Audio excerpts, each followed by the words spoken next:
Hello and welcome to my channel. This is gonna be a video about the knife that you see here in front of you. As most of you guys can tell, I can just speak English at a rate that allows me to. This is not my native tongue. I am 100% Filipino. No, I haven't lived anywhere else but in the Philippines. Yes, I've lived in different parts of the Philippines, but no, English is not my primary language. So forgive me if I speak a little bit slower or some pronunciations would raise an eyebrow for some of you guys. But hey, kung kasabot mo kung sa akong ginayaw-yaw, mo ning akong tinuod nga sinultian diri sa among kung asa ko nagpuyo. Pero kung wa mo kasabot, then I can just speak to you in English so that we can all understand each other. Anyways, I would not be much of a Filipino if I do not delve in the local knives that are on offer here where I'm at. It's not that I discriminate. I like knives that are, that has quality.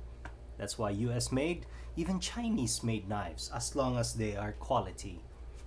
And holds an edge quite well.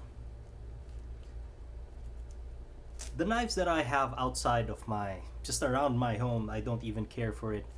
They're just out there. You can use it to cut twigs, cut anything, chop some grass over. And if you want, let me know in the comments if you want to see those so that I can just let you see them here in all their rusted glory and whatnot. But this video is about this knife, and these are the knives that are available here to me locally that I can buy off a department store or grocery with a 10-minute drive. Nothing special, no shipping, it's just here now in front of me. Voila.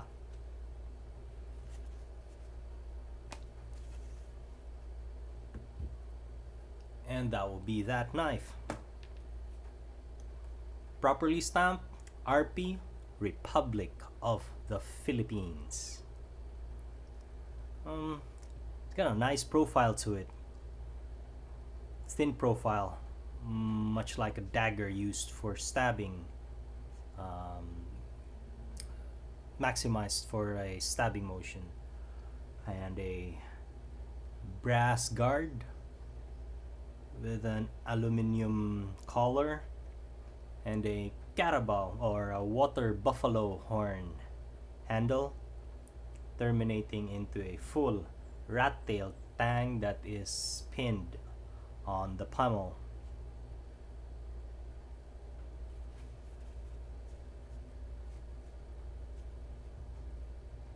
To be honest, I've already cleaned up this knife. Cleaned up in my grinder, I just did a little bit of polishing on the blade and a little bit of sanding here, and then I smoothed out the brass guard because it was catching me on this end. It was kinda sharp when I do this. So with this now, I've already sanded it, rounded it off, and the brass is showing itself nicely. And I would say it's a more functional knife now than it used to. It was already functional, but there were some hot spots when I was holding it. So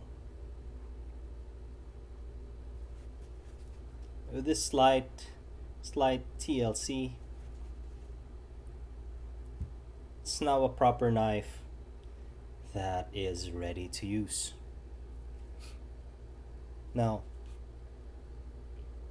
if you guys have a knife worth $10, this is around that price, even less. I'd say 8.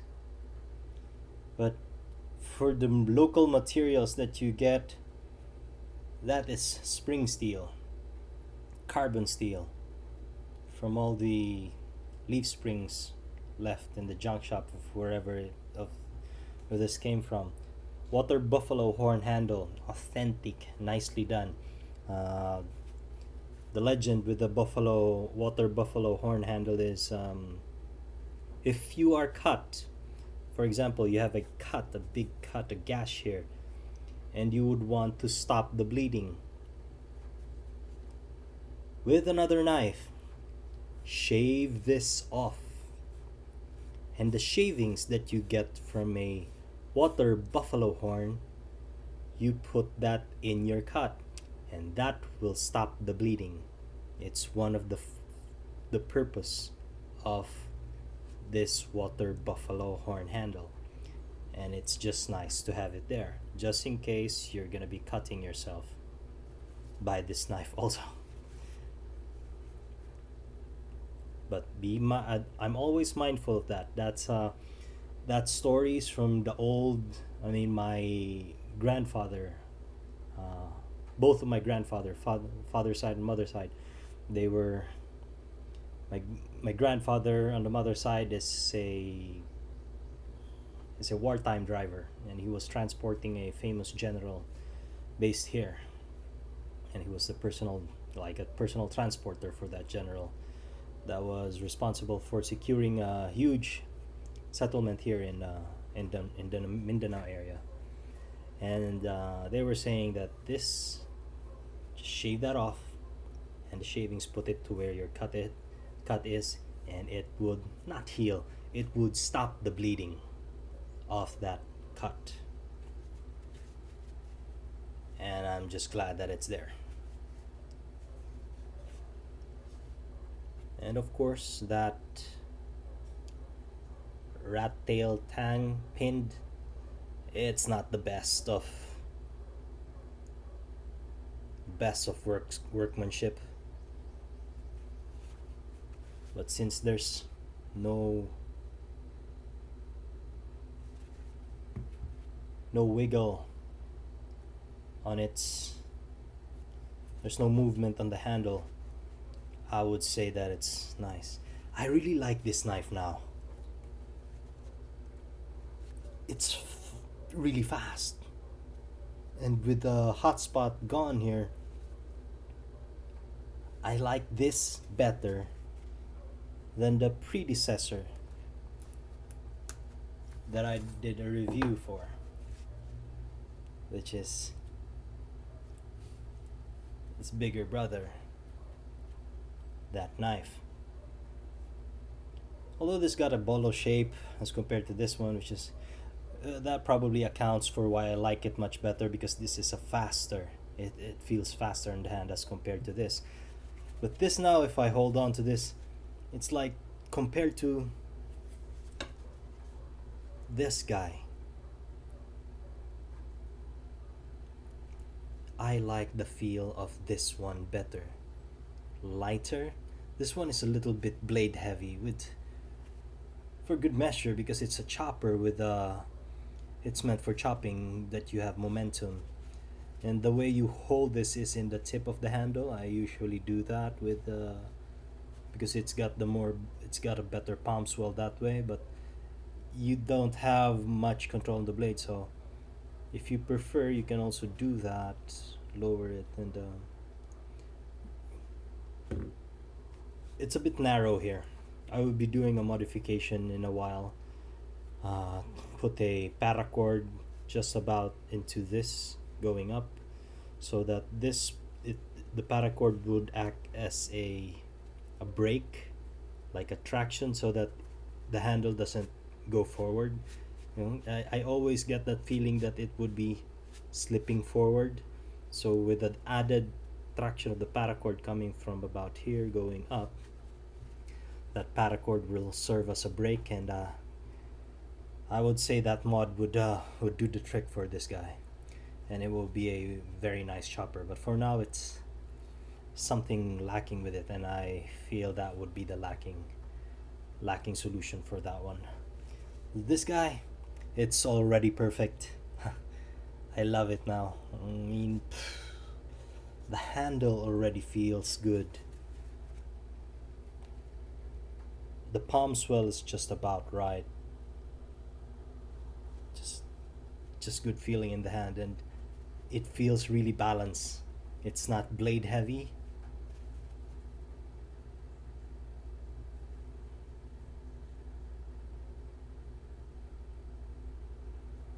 that's about the balance of that knife. So yeah, this feels nicer as compared to its bigger brother. Just a few size comparison into knives that are known to other people outside of the Philippines, and I would be comparing it to none other than the, let's take out this big guy compared to that guy. That will be none other than the Glock FM81 survival knife.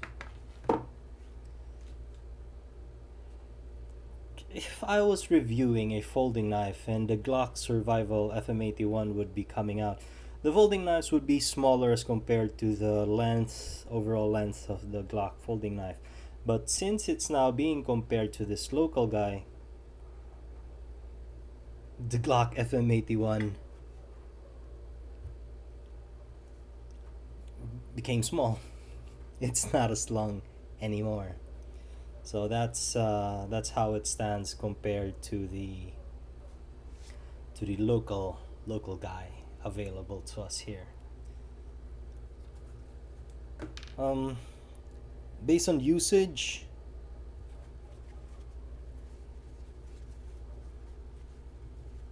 based on feel,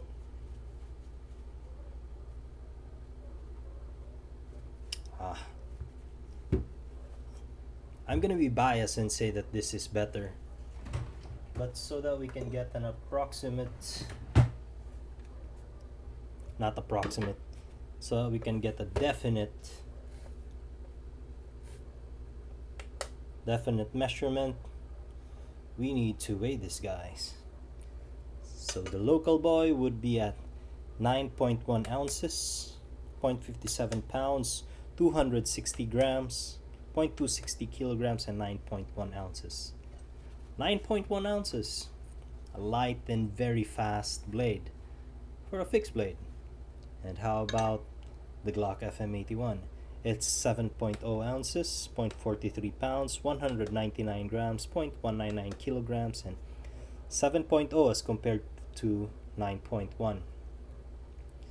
So you are shaving off 2 ounces from this one, which is 9.1, to this one, which is 7.0.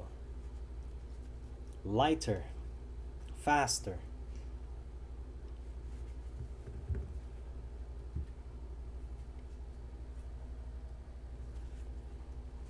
So let's see if it's justified to have that 2.1 ounces difference. Overall length for this, the local guy, would be 15 inches. Overall length for the Glock would be at 11 inches. So 15 inches. Let's check the blade area. 15 inches, 9.5 inches from guard to the tip, 6.5 inches from guard to the tip. So the Glock is giving away 3 inches of total blade area as compared to this, where you have an extra area of 3 inches more. Of course, both of these guys are made from spring steels, leftover junk shop spring steels, both of them. One is just made by Glock and it's imported. One is made here, so it's local. So I don't know which is more special to me. I'd say that value wise, I like both of them. I would say this is some more what do you call this, unique knife here in the Philippines, because you need to import it coming from Austria. Come on. This one, I can find it in any market and it will be there. So, but you be the judge. If ever this guy is gonna be making it to your country, So it's gonna be exported with the buffalo horn handle or the brass pommels compared to this one. Which do you think would be more exquisite? So my point is, it's not, it's what's not available to you. A a collection would be more valuable if it's not local. It's hard to argue about that, but I hope you get my point. And do drop by in the comments and leave in the comments whatever you guys think about it. So between the two of them, function wise, this one has a very specific function of piercing your neck from behind so that you will die, so that you can kill. This one also has that ability, more like a pig sticker. And it is up to you what you want. But between the two, this has proven itself to be a survival knife. And this one is still to prove itself, because this is not for combat. I guess this would be for killing pigs, you know, giving the final blow to the pigs. But who am I to argue if you can do that to whatever else you want, you would want it to do it to. So you guys be the judge. And I guess that will be all. If I haven't covered it, I'm sure I'll be covering it in a future video. But for now, I'm just gonna leave you with another beauty post. No, a beauty post for this guy, because he's the star of this video. So I'll leave you guys with him. I guess that will be all. And as always, I hope you liked the video. Thank you for staying with me this long. We're getting into the 17-minute mark. And be sure to stand by, because I do have a few more locally made knives. And no, it's just a face. I always have that. I always have these faces where in some, now I'm gonna be in the China department, now I'm gonna be in the US department, now I'm gonna be in the folding knives, now I'm gonna be in the karambits, and in this area I'm gonna be in the fixed blade knives, now I'm gonna be in the swords. Now I'm just here in the local area department, and I do have a few of them. Because what good am I as a knife collector if I don't let you see what we as Filipinos have here in our possession, that we can get randomly. Just go to wherever that's especially in the markets, just go there, you can buy this and just kill a pig with it. I hope you liked the video.